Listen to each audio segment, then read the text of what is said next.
Aujourd'hui, j'ai décidé de parler à cœur ouvert. Je vais parler à cœur ouvert. Pour ceux qui me connaissent sur le compte TikTok qui est là actuellement, avant, je faisais du padding sur les sons de Imra. C'est-à-dire, moi, je suis un fan de Imra. Donc, mes contenus étaient basés sur les sons de Imra. À l'époque, je pense j'avais 4000 abonnés. Et c'est quand je me suis introduit dans la politique que mon compte est monté à 70 000 abonnés.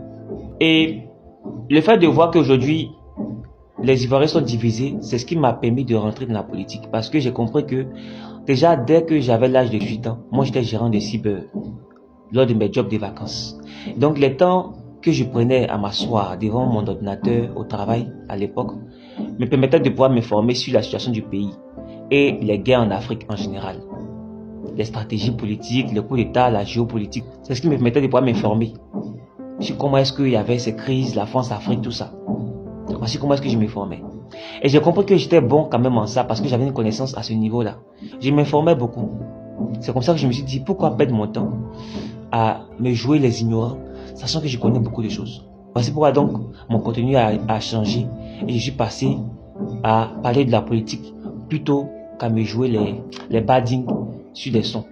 Donc, pour clarifier les choses, comme on le voit tous, le 4e mandat est en train d'être consommé. Il est en train d'être consommé. Moi, j'ai compris la posture du président Ouattara. J'ai compris la posture du président Gbagbo Laurent.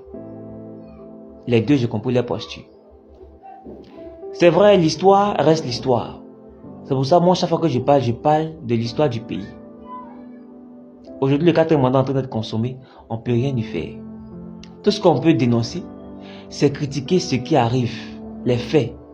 C'est ce qui se passe qu'on peut dénoncer. C'est les choix politiques qu'on peut dénoncer. Ça, je vais continuer à le faire. Mais non, au 4e mandat là, non, c'est fini quoi. Pour être honnête, c'est fini. On ne peut plus dire non au 4e mandat. Parce que le 4e mandat est en train d'être consommé. Tout ce qu'on peut faire, c'est critiquer les dérives, critiquer la mauvaise gouvernance. C'est ce qu'on peut faire. Dans l'optique que le gouvernement en place s'améliore. C'est ce qu'on peut faire. Donc, je ne renonce pas à la lutte. Au contraire, j'apporterai toujours mon grain de sel à la réconciliation, au rétablissement de la vérité, au rétablissement de la justice. C'est sur ça que mon contenu sera basé. Parce qu'avant, il y a eu une communication qui a été faite où les Ivoiriens se sont longtemps divisés. Parce qu'il y a eu des communications mensongères, comme quoi on ne peut pas porter boubou, on ne peut pas faire ceci, on ne peut pas faire cela. C'est dans ça que moi je suis. Mes contenus sont basés sur ça. Rétablir la vérité et la justice. C'est tout. Parfois,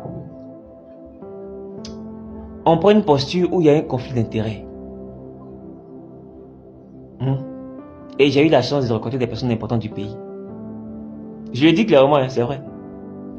Et j'aurais pu me servir de ces relations-là pour certainement peut-être réaliser mes projets. Mais je ne l'ai pas fait. Je ne l'ai pas fait parce que selon moi, ma conscience morale prime par rapport à mes intérêts personnels.